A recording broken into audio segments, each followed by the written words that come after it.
Sa mga nagtatanong mga mi, so ito po yung gamit ko na cup. 12 ounce po yan. Ito po yung ginagamit ko para mas madaling ipack ang ating Graham bar. So, ang gagawin nyo lang po, hahatiin nyo lang po siya sa gitna. Ganyan lang siya kadali. So, tara mag-pack tayo ng ating Graham bar. So, ang tawag naman dito sa ating cutter is dough cutter po yan. And ang size po ng plastic natin is 10 by 10 cm. So, paano po ang ginagawa? Pasok mo lang dito.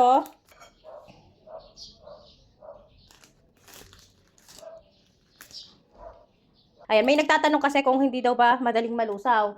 Hindi naman po siya ganun kadali, pero dapat mabilis din ng kilos nyo. Kasi po, talagang malulusaw at malulusaw po yan. Kasi nga po, ice cream po ang nasa loob ng ating Graham bar. So, dapat pagkapak nyo, lagay nyo agad sa freezer. So, tignan nyo mga miha. So, kung hindi tayo gagamit ng baso, wait lang. Medyo struggle talaga ako pag hindi ko magamit ng baso. So, ayan. Tignan nyo kung gaano kakalat. Diba? Natatanggal yung dikit. So, pag may baso tayo,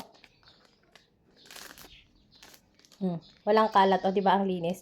So, hindi matatanggal yung dikit.